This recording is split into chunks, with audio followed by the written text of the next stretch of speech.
Y entonces ya arrancaríamos. Bueno,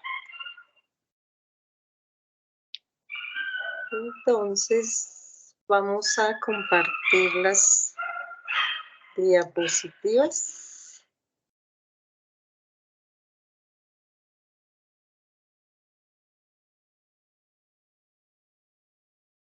¿Todos me escuchan?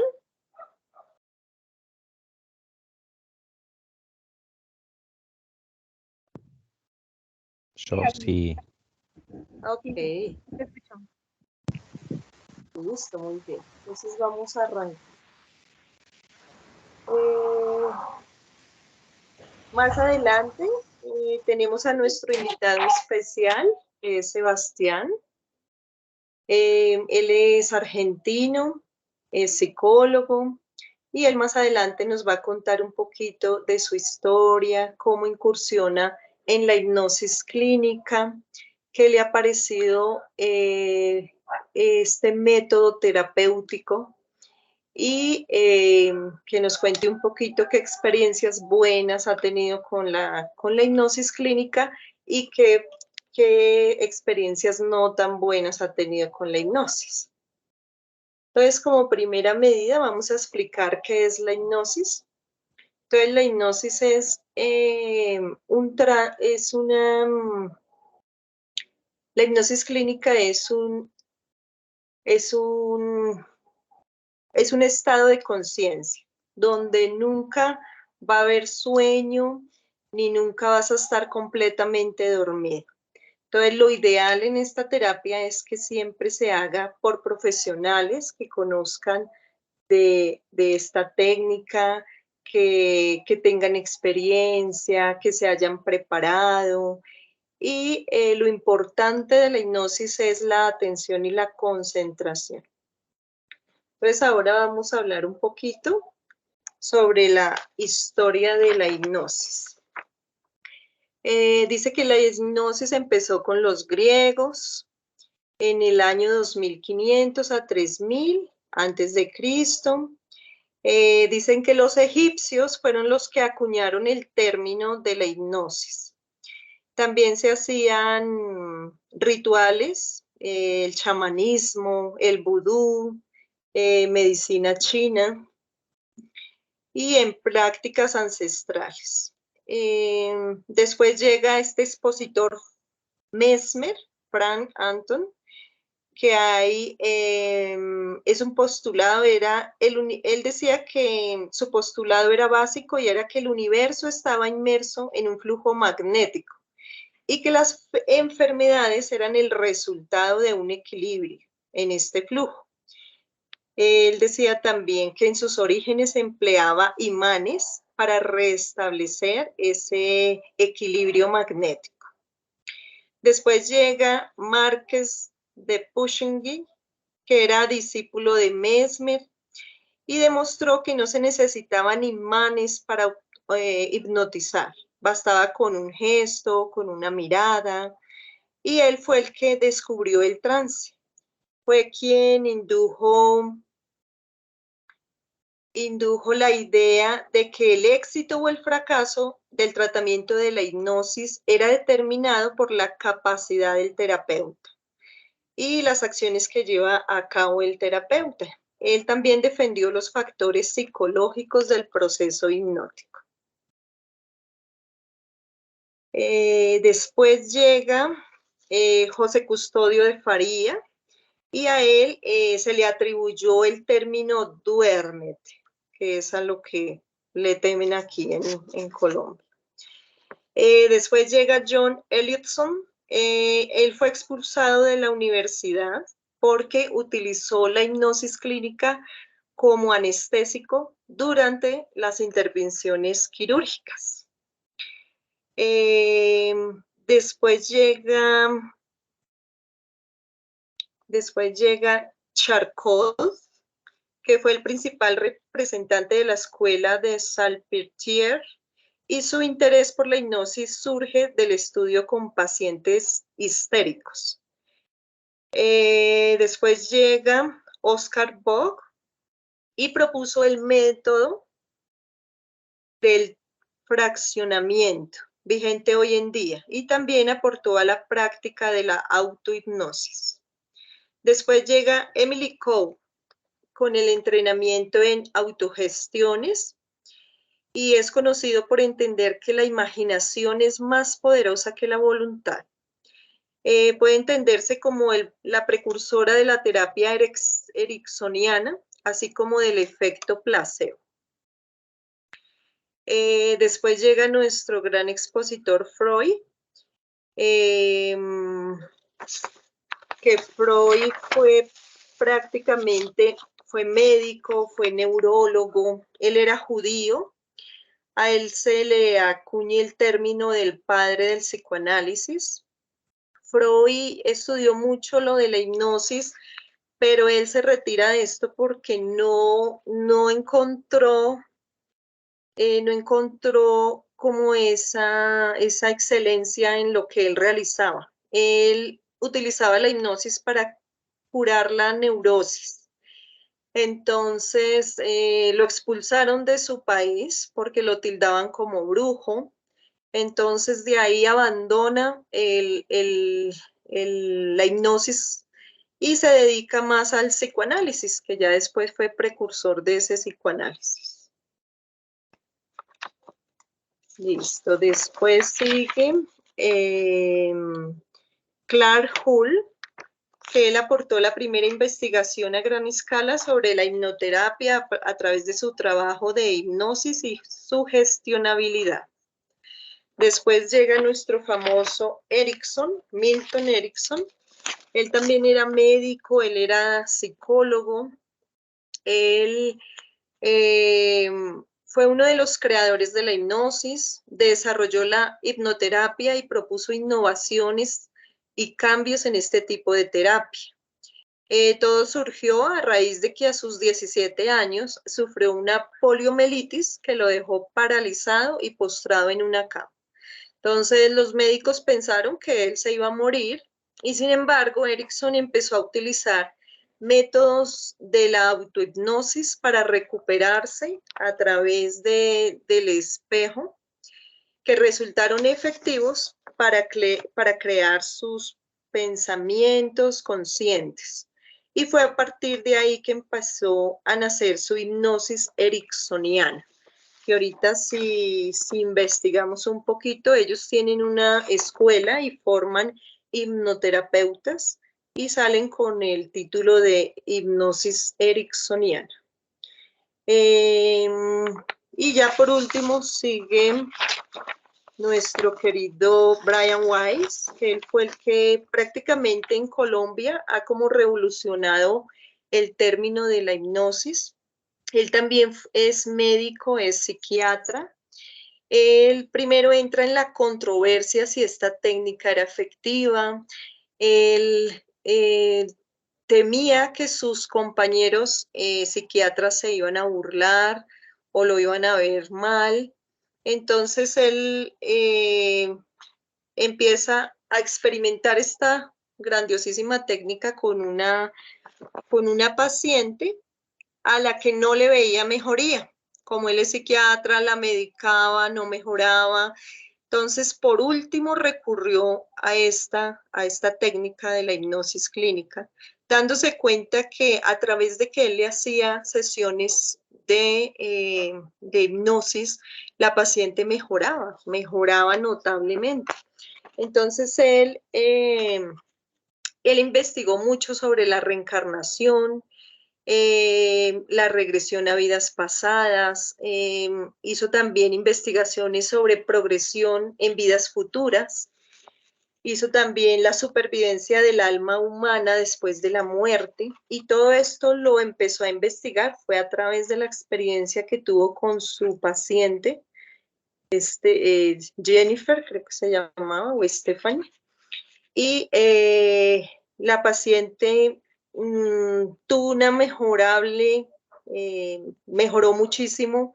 Él, sesión tras sesión, quedaba aterrado de esta técnica tan buena, y yo creo que más adelante también Sebastián les va a contar su experiencia porque a mí también me pasó. Y él Él tiene muchos libros, inclusive ha hecho 61 libros escritos. Entre ellos está Muchas vidas, muchos maestros, donde está contando su experiencia con esta paciente. También hizo Lazos de amor. También escribió Los mensajes de los sabios, que es las experiencias que tuvo a través de todas estas hipnosis, cuando el paciente entra en trance y logra conexión con los sabios. Y otro libro que escribió son Los milagros existen. ¿Listo? Entonces tenemos que la hipnosis tiene 5 fases. Y la primera es la fijación de la atención. Esta es muy importante porque siempre el paciente debe estar atento a lo que se le dice, a las indicaciones del terapeuta y estar muy, muy conectado con él, entrar en rapport, como nosotros decimos, y estar muy atento a todas las explicaciones y a toda el comienzo que es de la hipnosis. Hay muchos terapeutas que lo hacen con péndulos, con diferentes cosas. Y hay muchas maneras también de cómo la hacen. La segunda fase es el debilitamiento de los marcos y las creencias habituales. En esto hay varias creencias, hay gente que no cree que sea de Dios porque me lo han hecho saber. Yo he tenido pacientes que me dicen, es que entro en controversia porque no sé si esta hipnosis sea de Dios, me siento confundida. Entonces ahí se les explica mucho que más adelante también vamos a hablar de las experiencias místicas a las que el paciente a veces se ve sometido. Y también el debilitamiento de los marcos porque cuando no creen en lo que es la hipnosis, muy posiblemente va a lograr entrar en trance. Entonces genera como un bloqueo. La tercera es la búsqueda de ese inconsciente. Entonces, como terapeutas, nosotros ya tenemos como la experiencia de si un paciente está en hipnosis o no está en hipnosis. Y a través de la experiencia, yo ya llevo 4 años largos de experiencia con la hipnosis. Y hay pacientes que creen que, bueno, que uno es bobo, así por decirlo, y me perdonan la expresión, pero tuve una paciente que estaba, yo la induje, pero ella parpadeaba mucho. Y yo le decía a mi colega, porque estábamos con otra compañera, yo le dije, esta paciente no está en hipnosis, ella me está mintiendo. Entonces yo le decía, ¿ves el paraíso que te estoy mostrando? ¿Ves la cascada? ¿Ves el agua? Sí, sí, la veo, es azul, no sé qué. Después llama a la otra colega y dijo, no, la verdad eso no me sirvió para nada. Entonces, revisando los videos, yo le decía a mi compañera, ella no estaba en hipnosis. Mira, mira nada más sus ojos. Y uno como hipnoterapeuta ya adquiere una experiencia y uno sabe cuándo el paciente está en ese trance de hipnosis. Bueno, el quinto es la respuesta hipnótica, que es a lo que les estoy hablando, de cómo el paciente relaja toda su cara, la gestibilidad, cambian a veces hasta su voz, el cuerpo se ve más relajado, aunque lo sientan más pesado. Y ahí es donde uno se da cuenta de estas respuestas. Bueno, hay diferentes clases de hipnosis, que es la hipnosis tradicional, que es la que generalmente todo el mundo hace. También está la hipnosis de espectáculo, que fue la que marcó mucho, por eso el miedo de aquí en Colombia, porque llega Tony Camo a un auditorio, entonces hipnotiza ciertos personajes y los hace hacer como pollitos, como niños, a saltar a esto, cuando el paciente o el vecino no se acuerda. Entonces, ese es también a los mitos a los que le temen. La otra es la hipnosis ericksoniana, que fue creada por Milton Erickson. La otra es la hipnosis con un enfoque cognitivo-conductual. Entonces ahí se juega también el papel de todo lo que se ha aprendido en esta de cognitivo-conductual y lo amoldan a la hipnosis también. Está la autohipnosis, que es uno mismo entrar en trance. Y está la programación neurolingüística, que es el PNL, que ahora lo estudian, hay estudios sobre eso, y han logrado buenos resultados. Entonces ahora nos preguntamos, ¿por qué hay personas que no se pueden hipnotizar? Entonces, a veces es la dificultad de concentración y atención. Muchas veces, y lo hablo por mi experiencia, los pacientes llegan muy nerviosos y llegan indispuestos, con ese miedo de que me descubran mi gran secreto.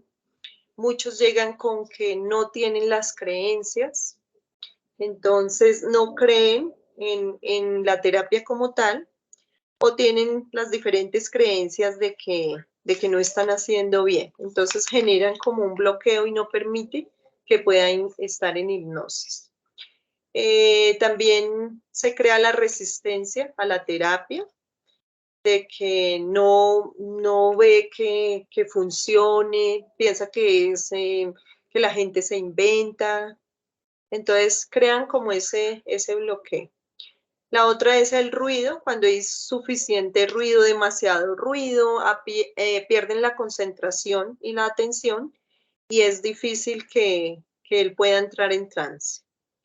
La voz del terapeuta también es muy importante porque es lo que le ayuda al paciente a concentrarse más, a tener mejor atención, a que las cosas puedan surgir. Y el método hipnótico también depende de cómo es el método, si lo hacen por medio de péndulos, si lo hacen por imaginación. En mi caso yo lo hago por imaginación. Entonces yo les digo a mis pacientes, es como contarte un cuento. Te vas a sentir tranquilo, quiero que no tengas miedo, porque el miedo también genera como esos bloqueos. Entonces es que él esté muy tranquilo, que el paciente esté tranquilo y que pueda disfrutar de la sesión. Entonces yo le digo, le voy a contar un cuento como un niño y quiero que todo lo que yo te diga lo empieces a sentir, a vivir y que estés allá, que te metas en ese cuento. Bueno, ahora como mitos y verdades, entonces la gente piensa que es un sueño profundo. Muchos dicen, pero no me dormí. Entonces yo les digo, no, es que no es un sueño profundo. O sea, la hipnosis no es como cuando tú tienes un sueño en la noche que ves todo lo del sueño. No es eso. Tú estás consciente de lo que realmente está sucediendo en el momento, de las indicaciones del terapeuta, e inclusive llegas a escuchar hasta el mínimo ruido que hagan las personas o el medio ambiente. Entonces no es un sueño profundo, a lo que a veces la gente cree que es la hipnosis. El otro mito que tienen las personas es que pierden el control, entonces les da miedo que suceda lo que ellos ven en las hipnosis de espectáculo, que, que termine uno dando órdenes. Siempre el paciente cuando está bajo hipnosis tiene el libre albedrío. Ese libre albedrío le da el poder de decir si quiero dejar de fumar, un ejemplo, o no quiero dejar de fumar. Entonces ese libre albedrío, uno como terapeuta no tiene cabida ahí, porque siempre está de por medio lo que sienta, lo que piensa el paciente, lo que quiere cambiar, lo que quiere sanar, y siempre está bajo su libre albedrío. Y los otros mitos es que se quedan en el más allá, entonces eso les da miedo y siempre lo dicen, ellos llegan y, ay, pero ¿qué tal me quede por allá? Entonces yo les digo, no. E inclusive cuando se hacen las terapias por Skype online, cuando se va al internet, que a veces hay fallas, el paciente cuando no siente la voz, él se despierta por sí solo. No necesitamos una orden para él despertarse y dice, bueno, pero no la escucho, ¿qué pasó? Porque me ha pasado también la experiencia.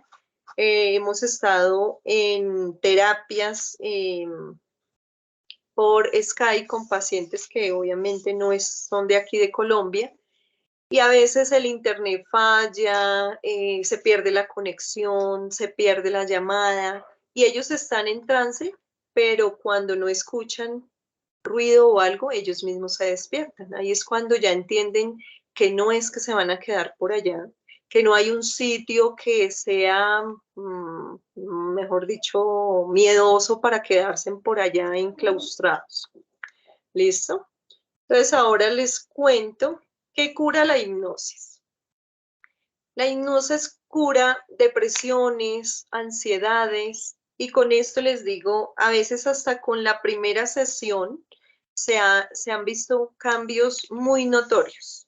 Hay gente que le gusta esta terapia porque desde la primera sesión tienen esos cambios, lo que no es factible con los otros enfoques. Como ustedes saben y como psicólogas, para tener un adecuado comportamiento del paciente, a veces se requieren de 8 a 10 sesiones para terminar un proceso. Y en la tercera, cuarta sesión es que tú ves que el paciente ya está mejorando su conducta. En la hipnosis, en la primera sesión, tú ves que ya el paciente está mejor, de mejor semblante, y ellos siempre me hacen saber que con esta técnica quedan muy descansados, muy relajados, se sienten tranquilos. Un paciente me decía, doctora, yo sentí en mi terapia que yo descargué una maleta que llevaba cargando durante 40 años que tiene actualmente. Entonces él me decía eso, descargué como toda esa carga que me eché en la espalda y me siento libre, me siento liviano, me siento tranquilo y quedan con una tranquilidad y una paz que es muy buena.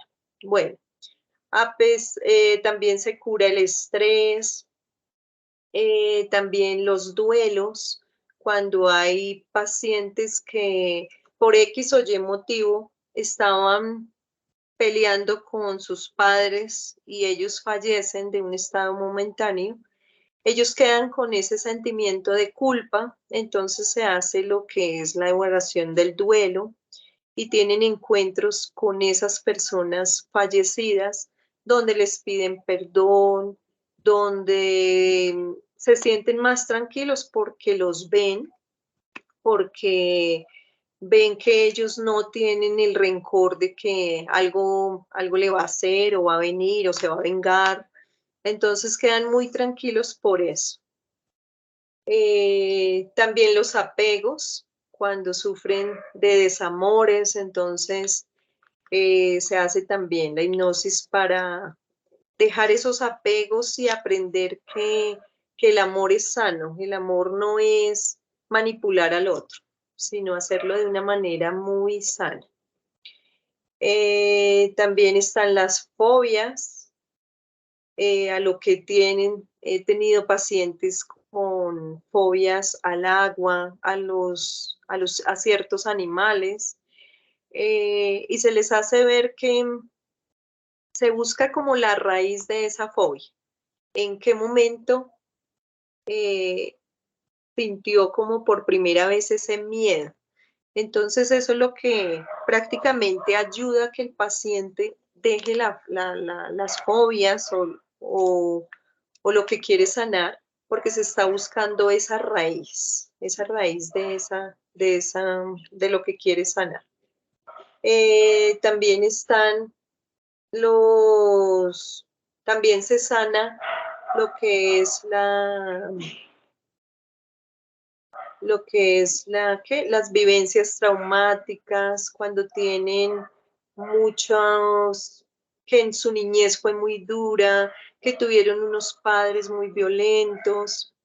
Entonces eso también ayuda a que ellos los perdonen o se perdone ella misma, porque como yo a veces les digo, nosotros como padres no somos perfectos, no tenemos no tenemos un libro o una guía cómo ser los mejores padres, cometemos errores y tratamos de hacerlo mejor, pero entonces es como todo un aprendizaje de cómo puedo yo entender y aprender de lo que me tocó vivir.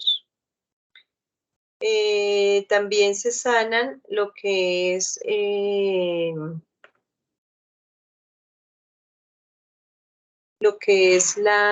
los problemas de rendimiento. Muchas veces, a veces, cuando dicen es que no me puedo concentrar, es que no tengo como esa capacidad, entonces se hace como un desbloqueo. También los bloqueos en otros idiomas, sobre todo cuando es el inglés, entonces se busca en vidas pasadas, en qué momento tuvo esa vivencia de estar en otro país o de conocer del idioma que ella está necesitando. Tuve como experiencia una paciente que ella me buscó por un bloqueo que se generaba ella en el inglés y me decía, no puedo, definitivamente el inglés no sé, no lo entiendo, no lo sé hablar, nada. Ella fue a 2 vidas pasadas donde había sido una gran empresaria y ella se veía hablando inglés. Inclusive uno le puede dar la orden al paciente de que hable en inglés, cante en inglés y lo pueden hacer. Inclusive existen otros idiomas que es el arameo, idiomas que nosotros actualmente no conocemos y hemos tenido experiencias con estos dialectos, con estas lenguas que uno dice, Dios mío, ¿yo cuándo aprendí arameo? Entonces, en una vida pasada, también otra experiencia con otro paciente, él habla arameo y nos descifra qué es lo que está diciendo en arameo. Cuando él ve la grabación queda muy aterrado porque él decía, wow, no sabía que yo había tenido esas vivencias y que conocía de otros idiomas.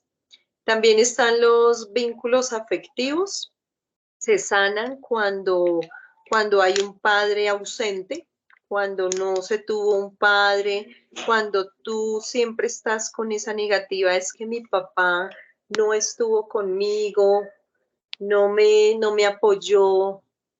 Entonces, eso es parte de eso. Listo, ahora vamos con los estados. Entonces, cuando hace una hipnosis, a veces llega a la reencarnación. Me pasó con un paciente, él sufría de claustrofobia y le decía yo, bueno, busca esa raíz, ¿por qué se generó la claustrofobia? Y mira a ver, a cuenta de 3, tú me vas a decir dónde estás y de dónde se generó ese miedo a la claustrofobia.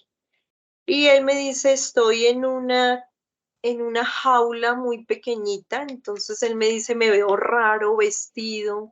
Entonces yo le dije, ¿cómo estás vestido? Me dice, estoy descalzo, tengo unos pantalones muy raros, no son actuales.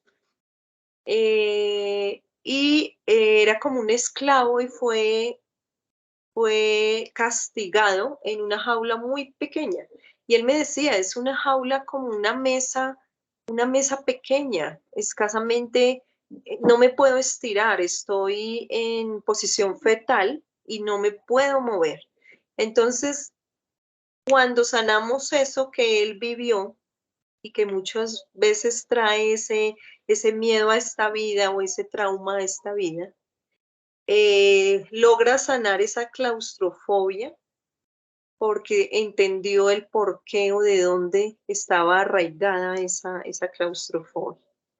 Entonces, muchas veces el paciente sin querer llega a las vidas pasadas y a veces, y yo le digo mucho, hay pacientes que buscan la hipnosis como para, ay, es que yo quiero saber quién fue en la vida pasada. No, este es con fines terapéuticos. Y lo ideal como nosotros, los terapeutas, es hacerlo con fines de que el paciente mejore, que tenga una mejor calidad de vida, no por venir a, ay, venga, yo quiero saber quién fui en mi vida pasada. Entonces, muchas veces no es lo ideal, es hacerlo con fines terapéuticos. Está también la progresión. Muchas veces cuando el paciente está bajo hipnosis, se le pide que vaya a 5 años y que se vea a ver cómo está. Esta progresión a veces se hace cuando tenemos una adicción. En las adicciones, siempre le digo yo al paciente, si tú estás en estos momentos fumando, quiero que te veas cómo vas a estar en 5 años. Entonces ellos se ven mal, se ven solos, se ven enfermos, se ven acabados. Entonces se le pregunta, según su libre albedrío, ¿eso es lo que quieres para tu vida? Y me dice, no, no, no quiero eso. Entonces empieza uno a sanar todo eso a través de la progresión y de decirle que no es bueno, sobre las adicciones y todo esto. También se tienen experiencias místicas. Hay pacientes que han visto a los ángeles, que han visto a Dios, que han visto a Jesús, inclusive hasta guías, se han presentado maestros y siempre dejan un mensaje, pero uno como terapeuta debe estar muy seguro de que sí sea una experiencia mística, porque muchas veces el mal se disfraza textualmente en un ángel y no es para ayudar, sino para no ayudar.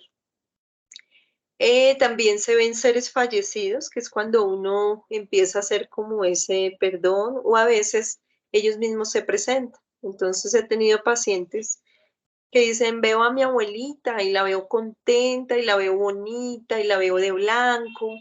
Entonces yo le digo, abrázala, dile cuánto la amas, pregúntale cómo es estar allá, si ella está en la luz.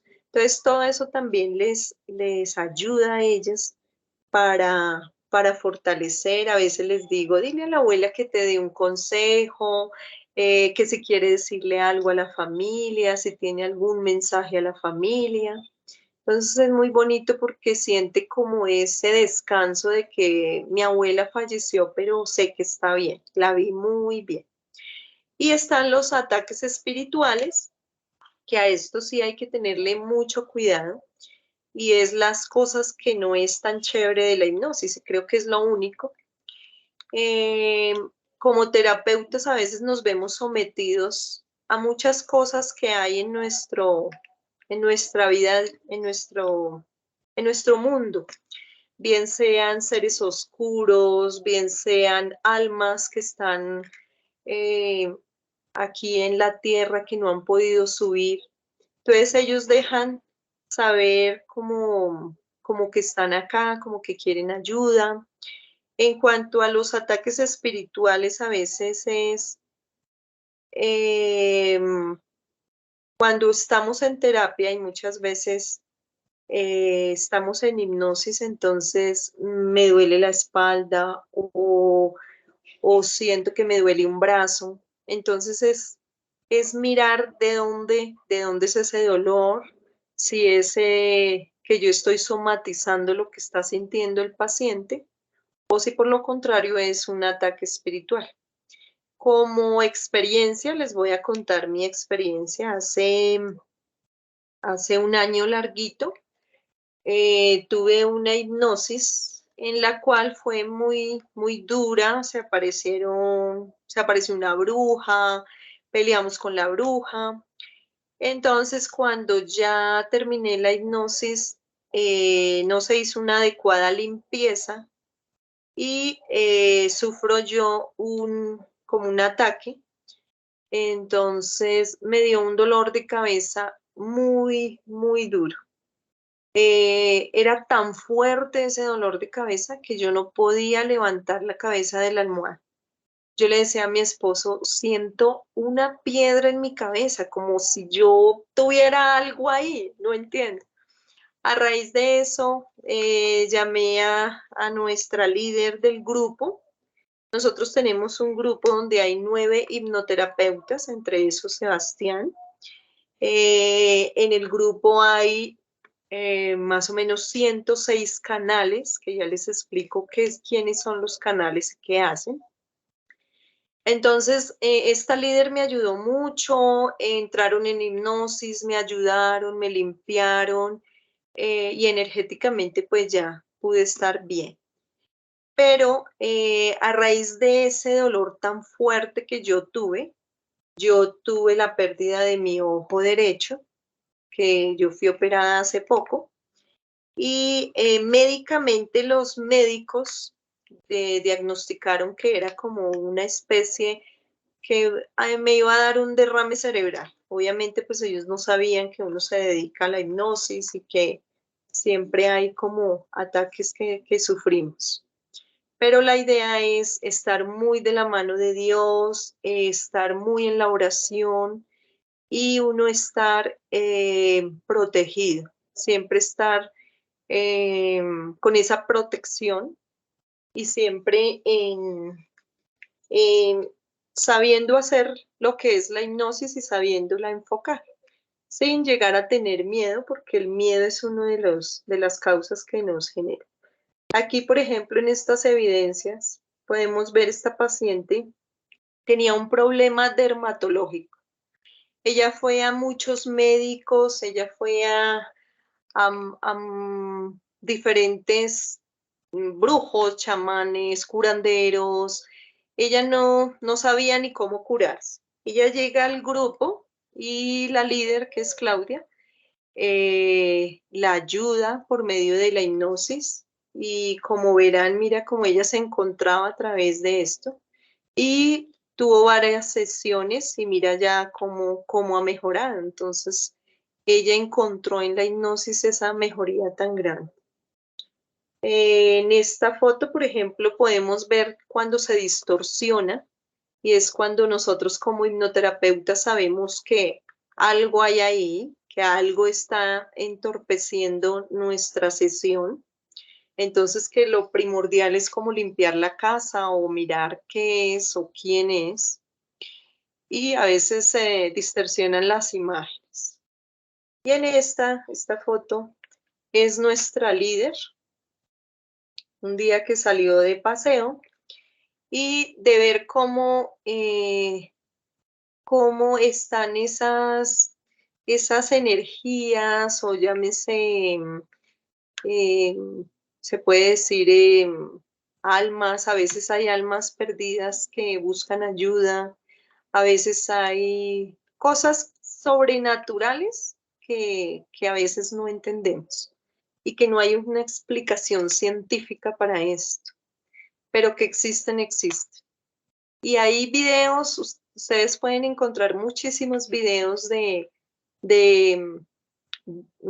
círculos que se forman en los videos a veces caseros, a los que se llaman orbes y que son lo que generalmente a veces buscan ayuda o entre más oscuro es más peligroso. Listo. Los canales son personas que por su debida experiencia tienen un trance profundo y ellas empiezan a ayudar a la gente que de pronto no puede entrar en hipnosis ni tienen un trance profundo. Ellas sí lo tienen y tienen tal capacidad de ver qué es lo que le aqueja a los pacientes. Entonces uno siempre les dice, bueno, mírale el estómago, ¿qué es lo que está sucediendo con su estómago? Entonces ellas dicen, le veo algo negro, está pegado en su parte derecha. Entonces lo que hacemos es como quitar eso, limpiar eso, sacar eso y ya la persona empieza a entrar en una mejoría notablemente. Hemos tenido pacientes con cáncer, hemos tenido pacientes con diagnósticos de que ya, mejor dicho, no hay nada que hacer por ellos y han encontrado como esa sanación a través de la hipnosis. Entonces, estos canales son personas que tienen un trance muy profundo, generalmente son de otros países. Tenemos canales de Argentina, de Perú, de México, de Estados Unidos, y siempre están dispuestos a ayudarnos. Entonces uno los ubica y ayúdame en esta terapia, necesito que me ayudes. Y ellos ven todo lo que siente y piensa el paciente, cómo es, qué es lo que está sintiendo, qué es lo que está pensando. Entonces, cuando el paciente está mirando la hipnosis, porque generalmente se invita al canal, que es la que va a trabajar por ella, y se invita al paciente que esté ahí pendiente en la sesión, escuchando y viendo todo lo que se está haciendo. Entonces, muchas veces descubren muchas cosas. Hemos tenido experiencias donde se ha descubierto, por ejemplo, que el esposo tiene una doble vida o que tiene otros hijos. Entonces, cuando ella indaga, investiga, las cosas son así.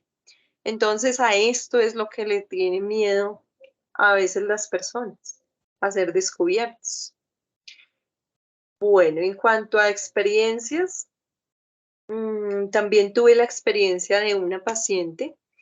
Este paciente era un enfermero y él tenía intentos suicidas, sufría depresión, y él me busca y me dice, doctora, yo no sé por qué esta depresión, ¿por qué me quiero quitar la vida? Si yo lo tengo todo, mis papás me quieren, tengo un excelente trabajo, me he comprado mi carro, mi moto, vivo solo en un apartamento, nadie me molesta, tengo mi pareja. O sea, si tú me dices, yo viviría feliz, pero hay algo que no me deja, me da tristeza, sufro de depresión y no entiendo por qué. Entonces le digo, bueno, vamos a hacer la hipnosis, lo llevo a buscar esa raíz de por qué esa tristeza, esa depresión, y llega a una vida pasada donde fue una mujer de 57 años, vivía sola como en una casita, pero vivía cerca a un peñasco. Esta señora tuvo 2 hijos, se separó, los hijos se fueron para otro país a estudiar o a hacer sus vidas, se casaron y la dejaron sola. A raíz de eso, ella entra en depresión y decide lanzarse por ese peñasco. Entonces, al descubrir esa historia, este paciente logró cambiar muchísimo su conducta, se sentía ya más tranquila. Logramos que esa persona que quedó allá arraigada lograra subir a la luz, lograra perdonar. Entonces, él me decía, eso era lo que yo sentía. Le dije, sí, eso lo habías traído de esa vida. Entonces, cuando él tiene solo el solo hecho de sanar esa vida, ya automáticamente sana lo que es esta vida. Entonces, fue una experiencia muy linda porque él actualmente vive muy agradecido, él me llama, me recomienda pacientes y él habla a través de su experiencia. Entonces, fue muy bonito lo que se vivió con esto. Y sin más preámbulos, vamos a darle la autoría a nuestro invitado, el licenciado Sebastián Yossi. Él es licenciado en psicología, recibido de la Universidad de Argentina, John F. Kennedy. Tiene un posgrado en el psicoanálisis, brindado por la Fundación Tiempo de BCAC Argentina. También está en la clínica de adultos de hipnoterapeuta. Tiene una especialización especializada en hipnosis clínica reparadora, dictado por el licenciado Armando Chavarowski. Y es terapeuta también de vidas pasadas formado por el doctor José Luis Cabur. Entonces, sin más preámbulos, los dejo con nuestro Wow, invitado. qué Buenas presentación, noches, Yasmín. Sebastián. ¿Cómo ¿Cómo estás? hago para sostener ahora semejante presentación? Qué lindo. Sí, sí. Dice, con todos eso, bueno, antes que nada, gracias, muchas gracias por el espacio y por compartirme este grato, todas estas experiencias. La verdad, Ujú, es un placer cuando uno va compartiendo con colegas experiencias y va, ¿no? Escuchando las diferentes situaciones que van tocando. exacto. Sebastián, ahora Bueno, cuéntanos, ¿cómo mm, empiezas en hipnosis? bueno, antes que nada, bueno, buenas noches, gracias a todos por escuchar. Em, eh, Les cuento un poco cómo es mi historia. La realidad es que yo empecé a estudiar en la facultad en su momento con la intención de hacer psicoanálisis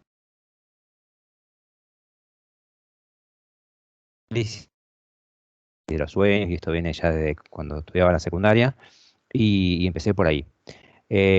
Con el paso del tiempo, cuando me formé, empecé como todos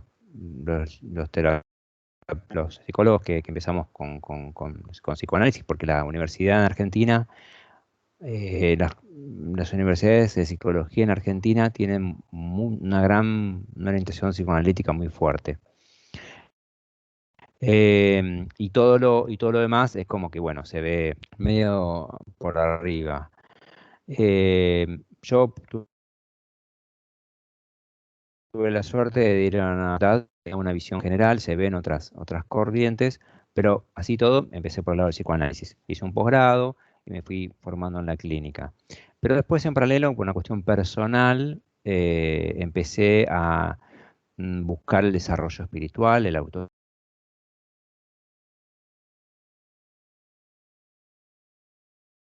simplemente de curiosidad y, como digo, de desarrollo personal. Y empecé a trabajar mucho, digamos, a trabajarme a mí mismo con diferentes técnicas terapéuticas de tipo holístico o alternativo. Ahí llegué a manos de una psicóloga que me hizo una primera regresión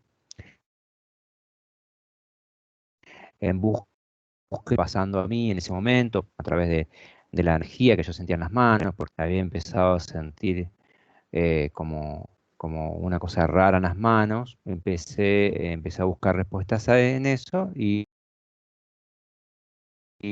terminé, me hizo una primera. Esto fue en el año 2018. Bueno, cuando me hice esa primera regresión, la verdad que me encantó la técnica, me enamoré y me di cuenta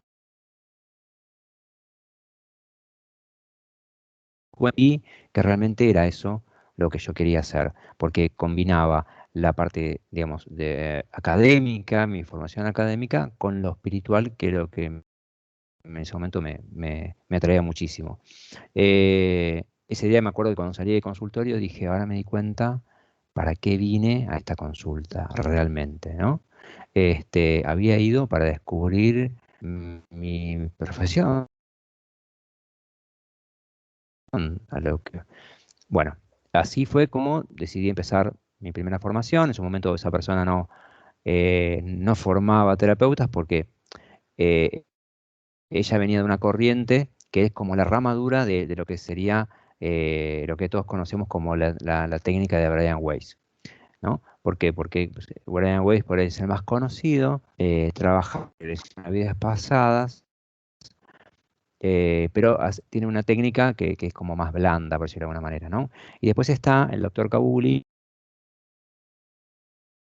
que él es cirujano, es muy particular, porque él dice que en un momento deja la cirugía del cuerpo para dedicarse a la cirugía del alma, y él, luego de dejar la profesión como cirujano, empieza a hacer terapia de regresión.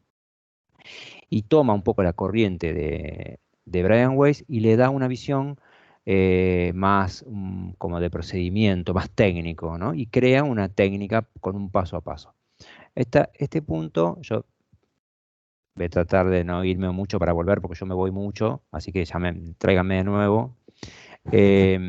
Esta psicóloga con la que yo hice la primera formación, digamos, no daba esa formación en ese momento, y ahí fue cuando me formé con el licenciado Armando Yarovsky, que es un psicólogo argentino, que acuñó la técnica que él llama EFRA. Eh, Ahí fue donde empecé mis primeros pasos, aprendiendo lo que es la hipnosis clásica, ¿no? Después me formé en hipnosis ericksoniana y ahí comprendí la diferencia entre la hipnosis clásica, la hipnosis ericksoniana. eh, y bueno, y así como comencé. Comencé con esta técnica y después hice la formación del doctor Kabuli. Que el doctor Kabuli ya no forma más terapeutas, pero sí sus discípulos son los maestros asignados que por 2 años de formación. Ahí empecé a trabajar ya con otra técnica. A mí me encantó esa técnica porque de alguna manera combina, o a ver, o encontré mucha correlación con el psicoanálisis, ¿no? Es decir, esto de hacer consciente lo inconsciente, ¿no? Porque consideramos que todos los contenidos que están en el alma o en la parte no consciente son los que el paciente va a poder traer en la consulta, porque también se trabaja muchísimo con los 3 registros, ¿sí? Que de los cuales habla el psicoanálisis, que por ahí me va más para el lado del psicoanálisis lacaniano, pero es lo real, lo simbólico y lo imaginario, ¿no? Entonces, me encantó la articulación técnica y el paso a paso, ¿no? Que da una guía para cuando uno necesita empezar a trabajar. Yo hoy trabajo, bueno, o sea, es decir, empecé por ahí, hoy eso se fue transformando, hoy, digamos, uso un poco también la hipnosis ericksoniana me sirvió como herramienta para los pacientes rebeldes, ¿no? Para los pacientes que tienen resistencias aguerridas, vamos a decirlo de otra manera, porque el rebelde suena difícil, pero bueno, donde el paciente tiene resistencias muy aguerridas, la hipnosis ericksoniana a mí me resultó muy fructífera. Y bueno, y hoy, digamos, atiendo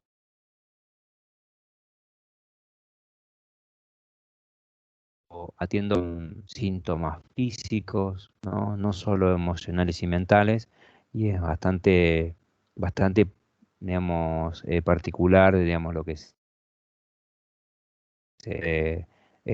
trabajar.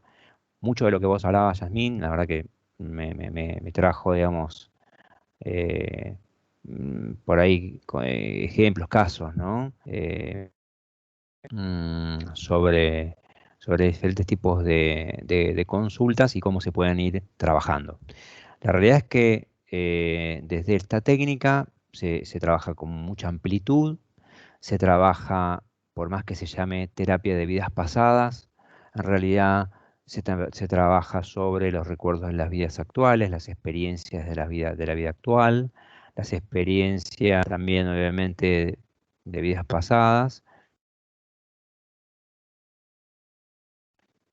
con una visión terapéutica. También se trabaja las experiencias de los 9 meses de vida intrauterina, que eso es algo muy importante, que a veces este,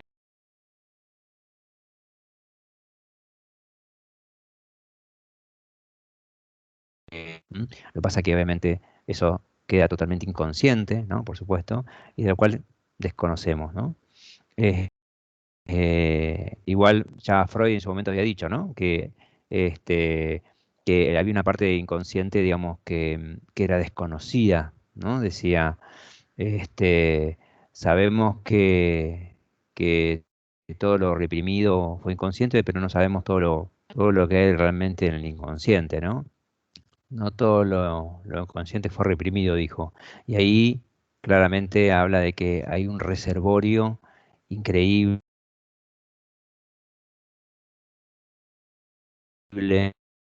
¿no? De la terapia de regresión, porque cada vez me sorprendo más de lo que se puede, de lo que existe, de lo que se puede saber, de la información que hay ¿no? Y que aflora en cada una de las consultas.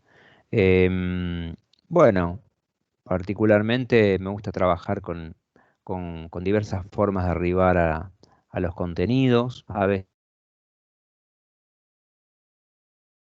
es más directa, a veces no sirve. Hay pacientes que no les sirve, que no pueden entrar en ese estado de trance. Entonces, muchas veces se trabaja a través del síntoma, que también está muy bueno. Es una técnica que es bastante efectiva. Y si no, a través de la hipnosis ericksoniana, que es una hipnosis más indirecta, ¿no? Así que bueno, eso es un poco lo que les puedo ir compartiendo, así para no seguir hablando tanto.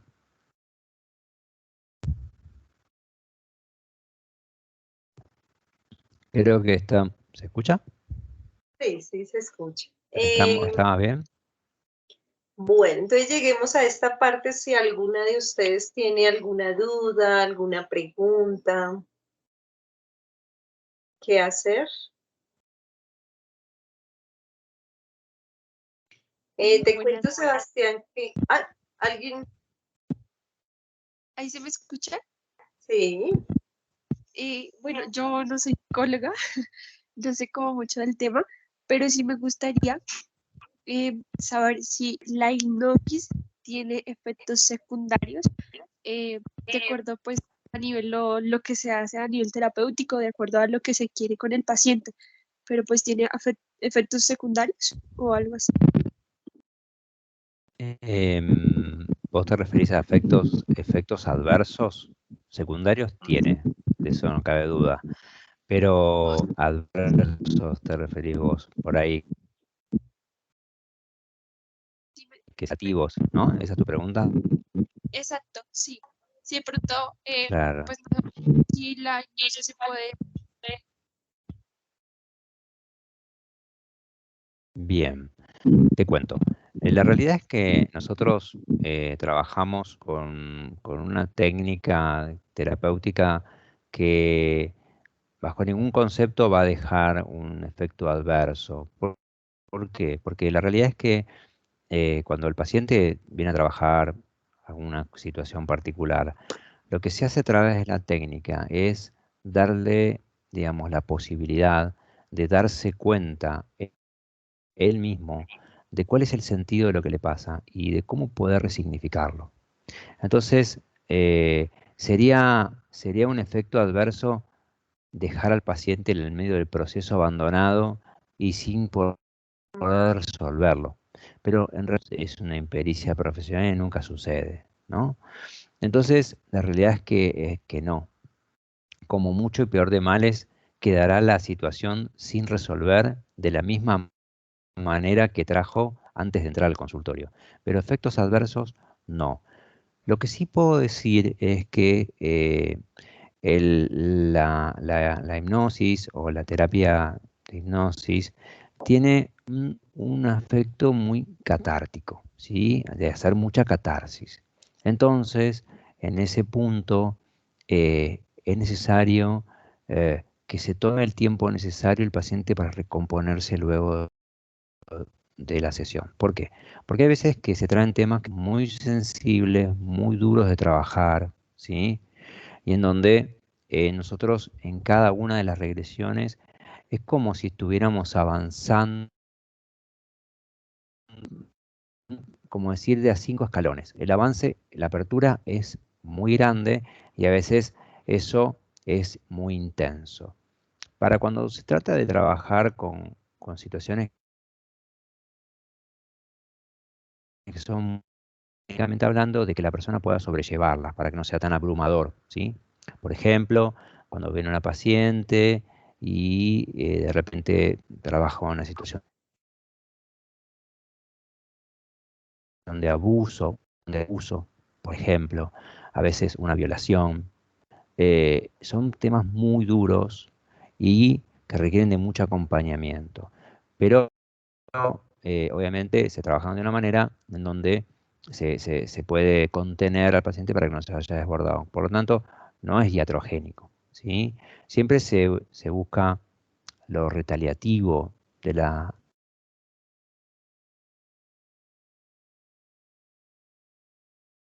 la respuesta la tiene el paciente. Yo siempre digo eso, ¿no? La realidad es que la sabiduría la tienen ellos. Nosotros sabemos la técnica y cómo manejarla, cómo maniobrar, ¿no?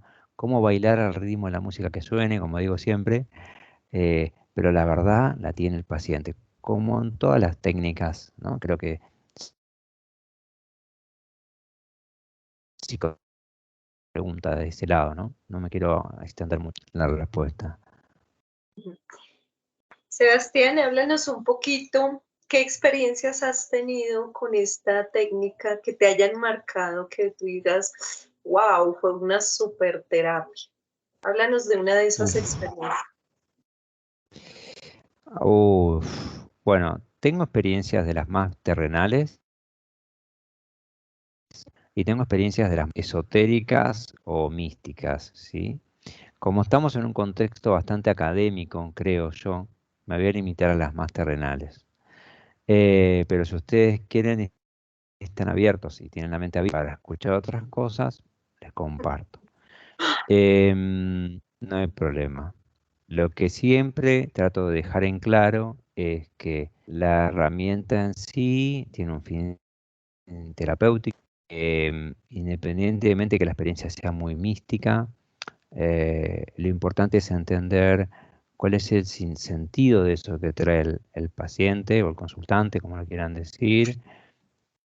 Y además, más de que yo tenga dos pacientes que los dos me digan que son Jesucristo, yo le creo a los dos. Porque acá, ¿no? Entonces, no es cuestión de poner en tela de juicio eso. Siempre que un paciente va a hacerse un tratamiento psicoterapéutico, trabajamos con su realidad psíquica. Punto. Y esa es su verdad, su única verdad.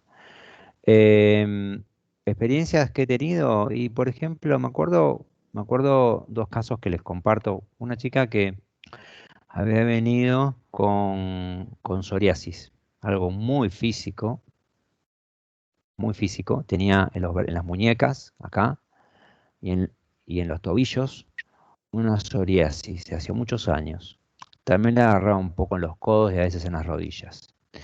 Cuando me vienen a consultar, bueno, la atiendo como cualquier caso en particular. En esa regresión, ella entra en regresión perfectamente. Y en este caso, otra parte de cuestiones de su vida actual y otra parte se empieza a ir, ¿no? Porque a veces se arranca por un lado y se va, sigue su curso, es como que engancha un tema con el otro, se va a una vida pasada donde ella, con muchísimo dolor, experimenta una vida de esclavitud. En esa vida de esclavitud, ella había sido sometida a todo lo que se imaginen que se la puede someter a una mujer en este tipo de situaciones, sentía metal frío de los grilletes que la sujetaban de manos y de pies. Sentía como esos grilletes la lastimaban. Bueno, sentía con lujo de la experiencia. Trabajamos eso, la libero de esos grilletes y termina la sesión. En ese momento ella tenía un viaje a Italia, bueno, se va. Luego me la encuentro en la casa de un grupo de personas con las que ya había ido a una reunión. Y la saludo. ¿Qué tal? ¿Cómo te va? Bien. Dice, ¿cómo andás? Bien. Me dice, muy bien, mira cómo ando, me dice. Yo la verdad que no me acordaba tanto de su caso, porque habían pasado 6 meses y muchos pacientes, y, y la miro y me dice, mira, me dice, fíjate. Y cuando me muestra así, no tenía más psoriasis. Nada, le digo, ¿se te fue toda la psoriasis? Y me dice, sí, se me fue al poco tiempo de la regresión, obviamente ya pasaron cosas 6 meses, y nunca más me volvió. Chan. Ahí dije, wow. Bueno, primeras experiencias habían sido estas. Y después otra experiencia que tuve, ya un poco más rara, que acá les comparto, fue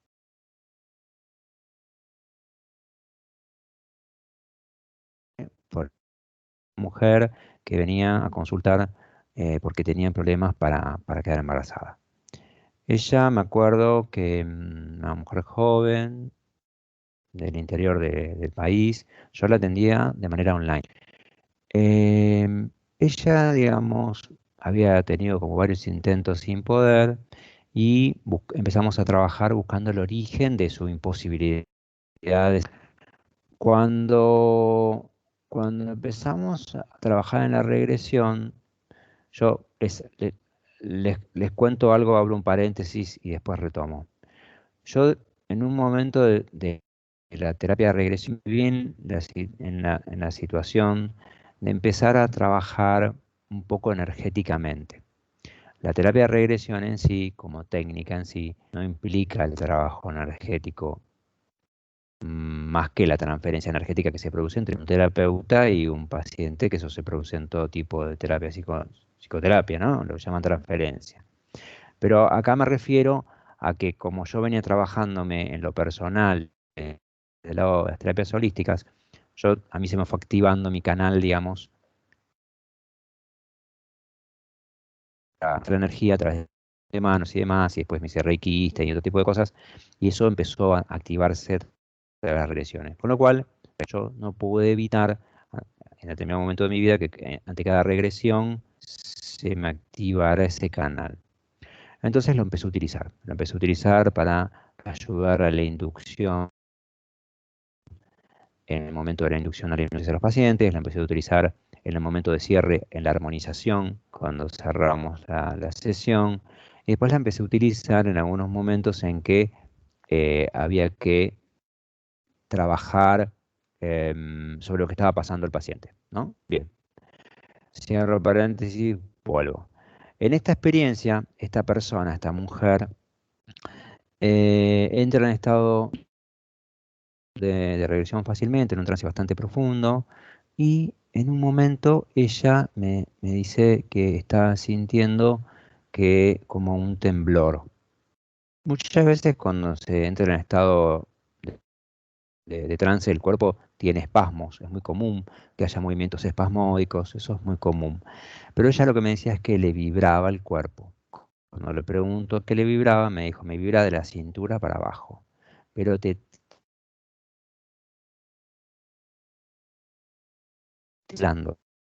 temblando, me vibra. Bueno, ok. Cuando me dice que le empieza a vibrar en la zona, obviamente, donde tenía su vientre y demás, automáticamente entiendo que por ahí venía el tema de algo que le estaba pasando con el origen de por qué no podía no podía quedar embarazada. Empezamos a trabajar un poco en profundidad sobre eso y la llevo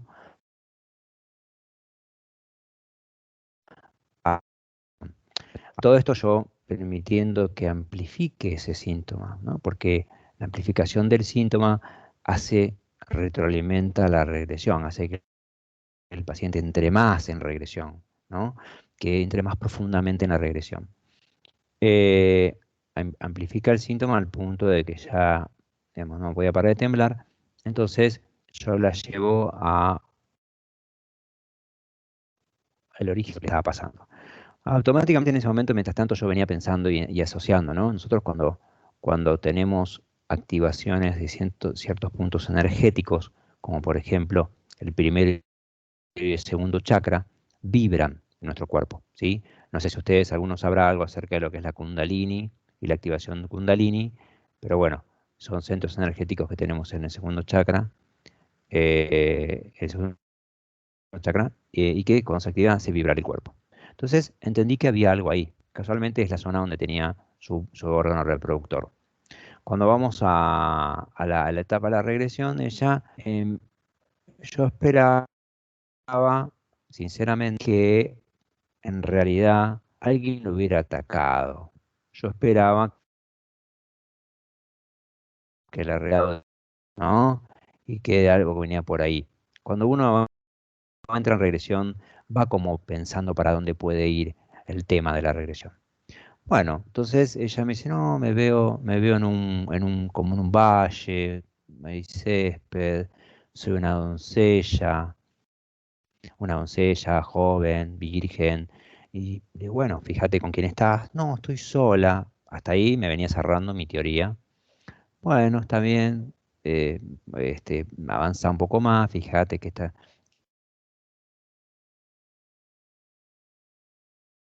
que, qué raro. Bueno, fíjate, mira alrededor, si percibís a alguien, si no percibís a nadie. No, la verdad que no, no percibo a nadie. Yo esperando que fuera atacada por, no sé, ¿no? Hombres malos, como vayas a ver.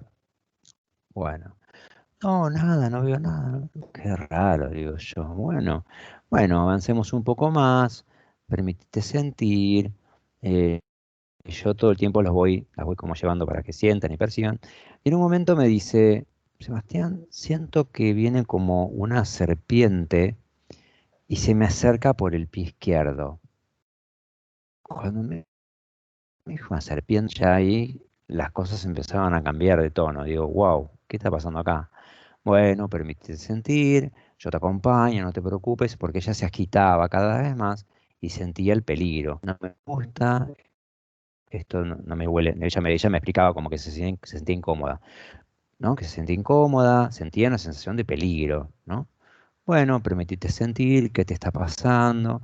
Me dice, siento que la serpiente me está entrando por la planta de izquierdo. Bueno, acá tenemos chakras secundarios en la planta del pie. Energéticamente hablando, estaba siendo atacada. Entonces, me digo, bueno, permitite sentir qué te está pasando, me está subiendo por la pierna. Y bueno, pero sentir hasta dónde llega. Yo necesitaba hasta dónde avanzaba eso. El punto es que eso se le aloja en toda la zona del vientre y le toma todo el vientre. Y me dice, siento que la tengo en el vientre, la tengo ahí, y seguía temblando. Entonces, llegado a ese punto, empecé a entender energéticamente ahí que le activaba eso y que se alimentaba de esa energía. Así de particular, ¿sí? Quiero, digamos, pedirles que abran su mente porque esto es particular. Bueno, entonces empecé a trabajar con eso y lo primero que me vino a mí de hacer es de quitar eso. Bueno, perfecto, vamos a quitarlo. Lo empiezo a quitar. Cuando uno empieza a trabajar en esto, a veces, acá hay una cuestión particular, porque como era una sesión online, yo no podía trabajar físicamente sobre la paciente. ¿Sí? Esta es la importancia de lo real, ¿sí? Dentro de los tres registros, lo real, lo simbólico y lo imaginario, ¿sí? Acá lo real hubiera sido la serpiente y todo lo que le estaba generando en el cuerpo, que yo hubiera sacado con un estímulo físico. Como yo no estaba físicamente para hacer lo que llamamos abreacción, lo tuve que hacer desde otro lugar, ¿sí? Energéticamente, por decirlo de una manera, y desde el punto de vista, si quieren decirlo, si quieren verlo de una manera, desde el imaginario. Y lo empecé a quitar, eso, ¿no? Entonces, yo empecé a quitar esa serpiente que ya tenía. Y a medida que yo iba quitando eso, ¿sí? Imagínense, yo estaba de este lado, quitando algo imaginariamente, y la otra persona del otro lado, ¿no? Sin cómo eso se le iba como saliendo, porque tenía ramificaciones, me decía, y lo sentía que le llegaba hasta los brazos. A todo esto, la expresión del cuerpo,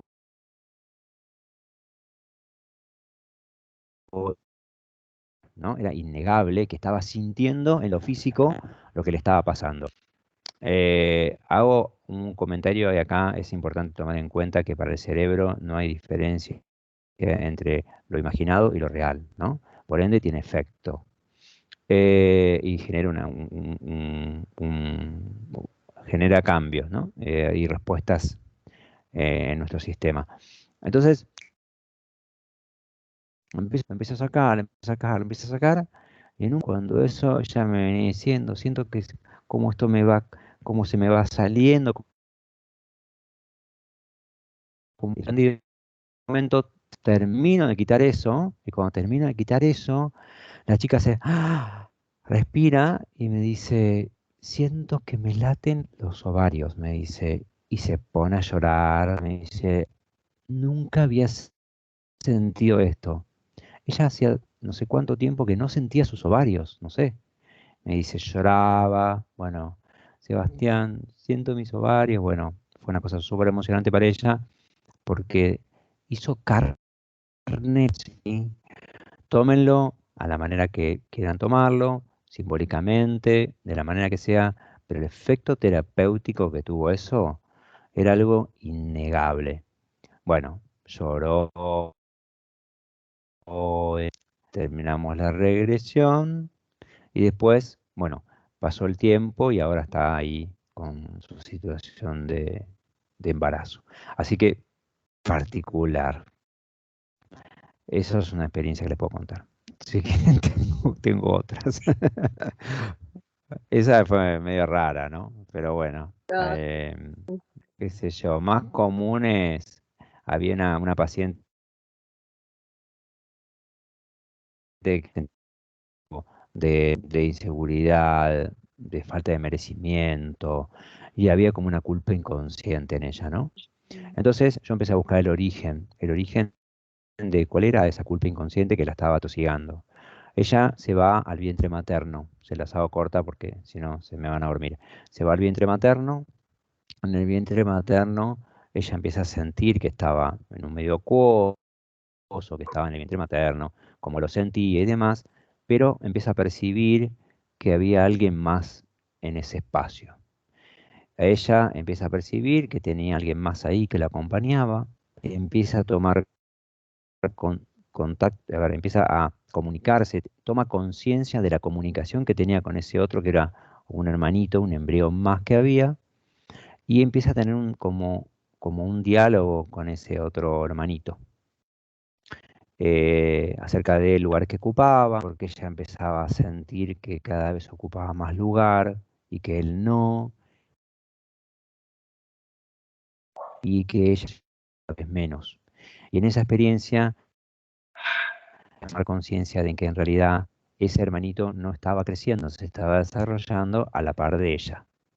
En todo ese proceso de regresión, toda su culpa de sentir que de alguna manera le estaba quitando la vida o le estaba quitando la posibilidad de vivir a ese otro ser con el que compartía, y ese otro ser que le decía que bueno, que no tenía posibilidades de seguir creciendo, que siguiera ella y demás y qué sé yo, y obviamente después, bueno, obviamente termina naciendo ella y el hermanito no, con esto toda la culpa que ella tenía y llevaba, ¿no?, encima de haber sido artífice de que ese hermanito no nazca, ¿no? Yo le estoy tomando todos los nutrientes que le deberían tocar a él, me decía. Muy particular. Después se enteró preguntando a la madre que sí, que realmente había habido otro embrión que no se había terminado de desarrollar. Así que bueno, muy particular porque ya pudo resignificar esa culpa y de toda esa cuestión de merecimiento que no sentía que no le corresponde. Muy particular eso en la etapa del vientre materno. qué interesante. Muy lindo, la Sí, verdad que maravilloso. ¿alguna tiene? Algo, o algo, Sí. algo maravilloso que pasó también es una regresión que hice a una chica embarazada de 6 meses, que yo ya había atendido antes y que me había pedido hacer una regresión para conectarse con su hija dentro del vientre. Y eso fue una experiencia increíble, porque yo la verdad que nunca había hecho una regresión a una mujer embarazada. Y admito que con temor y mucho cuidado lo hice. Siento igual. Así que me dijo, Seba, vamos para adelante. Y la hicimos y fue maravilloso. Fue maravilloso la experiencia que tuvo. Obviamente fue una regresión distinta a lo que técnicamente hacemos, ¿no? Donde la persona pasa por situaciones de dolor. Esto fue algo mucho más amoroso, de conectarse con su bebé y de tener un diálogo con su bebé. Increíble. Qué chévere. ¿Y el bebé no le dijo a la mami cómo quería llamarse? Sí, le dijo que se quería llamar Alma, le dijo qué colores le gustaban, le dijo que quería nacer abajo del agua, le dijo que le gustaba cuando le ponía esa lucecita cálida, porque la mamá se ponía una lámpara acá, y le cantaba y le ponía musiquita de sirenas, no me acuerdo qué era, y le decía que le dijo, me gusta cuando me pones esa lucecita blanca y me cantas la musiquita de no sé qué era que le había dicho. Y después, bueno, hubo algo más, mucho más trascendente, que es que la mamá se animó a preguntarle si venía con algo de lo que debía era estar preparada. Pregunta arriesgosa, a riesgo de la paciente, pero no. Y después hubo todo un aprendizaje porque le preguntó qué le venía a enseñar su nacimiento. Entonces le contó que lo que le venía a enseñar tenía que ver con la paciencia, la tolerancia y demás. Y después resultó ser que ella forzó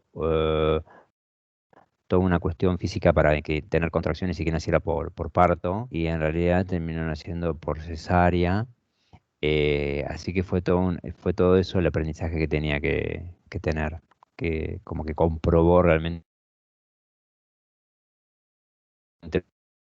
Nacido, hicimos otra regla por eso, porque no entendía por qué le había pasado, bueno, y tenía que ver con esta cuestión de querer controlar todo y manejar todo, y, y como ella quería tenerlo por parto y no podían hacer por partos, de alguna manera inconscientemente generaba presión, y por tener presión alta tuvo que tenerla por cesárea.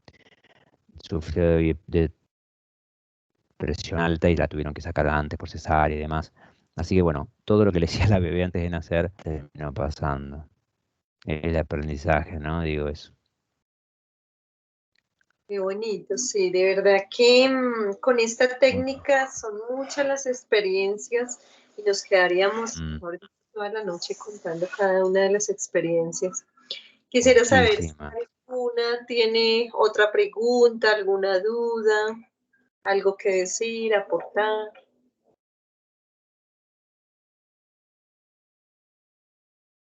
Ninguna, no saben, no responden. Y bueno, es la vergüenza, a veces también uno lo puede, ¿no? Sí. Sebastián, te quiero agradecer, muchísimas gracias por... Ah, hay una pregunta. ¿Es posible realizar de manera correcta un proceso virtual? Sí, totalmente. Es decir, la realidad es que el único tema con el cual nos enfrentamos los terapeutas, perdón, fue las cuestiones vinculadas con lo físico, ¿no? Que a veces se utiliza dentro de la regresión, ¿sí? Nosotros, por lo menos la escuela donde yo aprendí, hay una parte del proceso de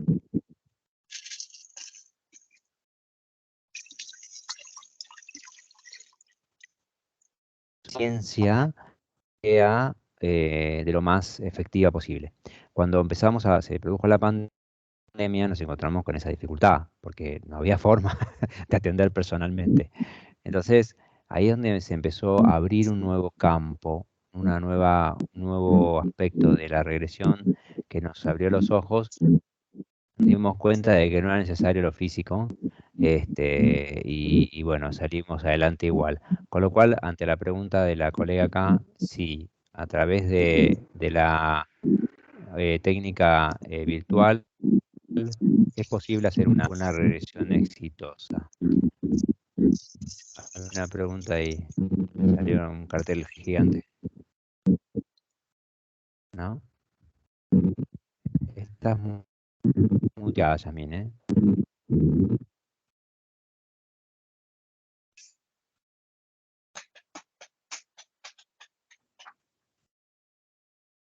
Bueno, Ahí acá tenemos está. otra pregunta que es, normalmente, ¿cuántas sesiones se necesitan para llevar a cabo un proceso? Bueno, la realidad es que es muy variable eso. Hay pacientes que con una regresión se van satisfechos. Hay otros que están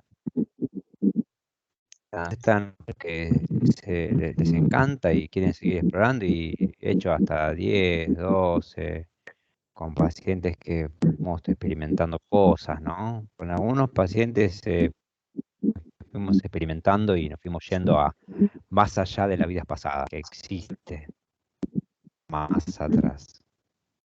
Inclusive yo tengo pacientes, Sebastián, que ellos han sanado todos sus procesos, pero les gusta hacer como una, digamos, como una limpieza o como sanar todo. Tengo un paciente que él me busca cuando tiene alguna adversidad, algún problema, también para preguntar qué consejos le pueden dar. Entonces él siempre la utiliza, digamos, 2, 3 veces al año. Sí, Mira, sí. ya está. Eso es una buena herramienta porque lo que tiene la hipnosis es que lleva a un estado ampliado de conciencia donde uno puede despejar la mente, por decirlo de una manera, y permite, digamos, acceder a los contenidos con mayor claridad. En este proceso se llegan a conclusiones por ahí mucho más fácilmente, de otros puntos de vista, y por ahí una problemática que el paciente no puede resolver, a través de la técnica lo ve desde otro lugar y logra, digamos, arribar a una solución, ¿no? O resignificar una situación. Ujú. Eso es lo que por excelencia opera en la regresión, es resignificar, que es lo mismo también, de alguna manera, la psicoterapia, entiendo yo, ¿no? Exacto. ¿En cuánto tiempo se lleva a cabo una sola sesión o depende? Sí. ¿En cuánto Eh, tiempo?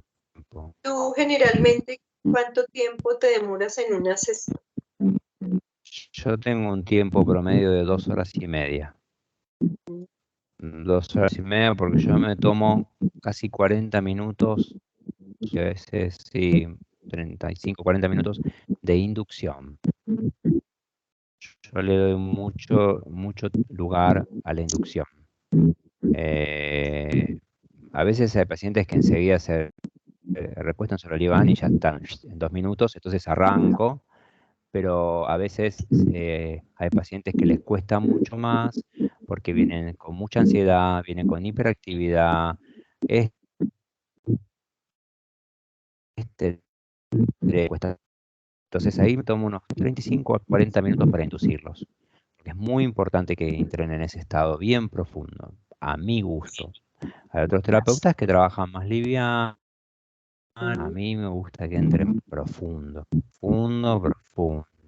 El estado alfa. Ok. Em, y generalmente son como 2 horas, ¿no? Mientras se le pregunta al paciente, se entra en rapport y ya con lo que tú llamas la inducción al, al trance, ¿cierto? Yo toda esa previa la hago en una sesión. Hago una sesión de 1 hora donde charlamos, nos conocemos, tal cual, perfecto, e indago los objetivos de la regresión e indago primero también, obviamente, si clínicamente el paciente está apto para hacer una regresión, ¿no? O sea, para que no haya ningún riesgo de desestructuración. Después, otro día, en otro encuentro, hacemos la regresión, que ahí me tomo 2 horas y media. Hay Yo otra trabajo pregunta. así. Ay, se me perdió la pregunta. Me dice que qué pasaría si un paciente no logra conectar. La realidad es que existen métodos para que el paciente conecte. Entonces, lo importante es saber y conocer al paciente para entender cuál es el método correcto para ese paciente. Hay pacientes que son de la inducción clásica y de la inducción indirecta o el estilo indirecto a lo ericksoniano, ¿sí?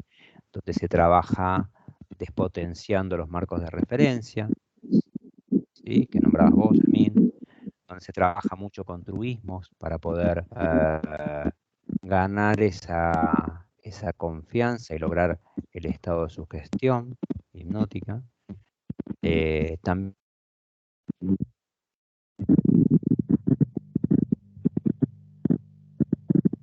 depende de la modalidad de senso-percepción, es por donde se le va a ir y se lo va a ir induciendo.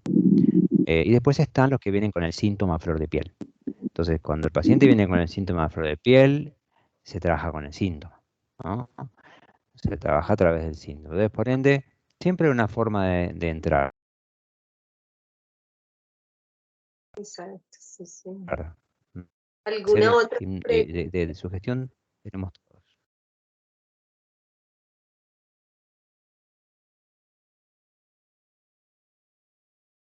Ay, perdóname, Sebastián. No, no hay problema. Muchas gracias, no de nada. Ay, muchas gracias. Entonces te quería agradecer este espacio en el que hicimos como un preámbulo de qué es la hipnosis, cuáles son los mitos, y darnos tu opinión, tu experiencia. Te agradezco mucho por tu tiempo. Al contrario, es un placer. Gracias a vos. Ok. Entonces, muchas gracias, Sebastián. Muchas gracias, colegas que se conectaron, que estuvieron ahí pendientes de esta enriquecedora charla.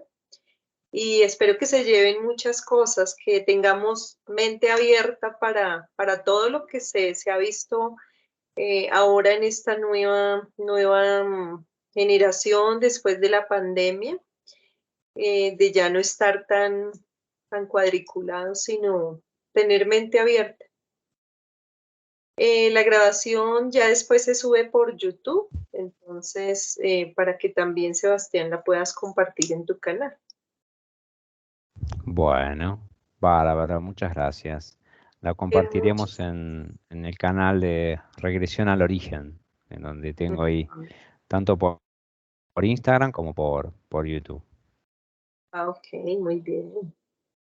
Mi canal de YouTube es Yasmín Díaz, hipnoterapeuta. También la pueden apreciar ahí, para las que no estuvieron y que la compartan. Muchísimas gracias, Lo bueno, Sebastián. Que tengas una no, al feliz contrario. noche.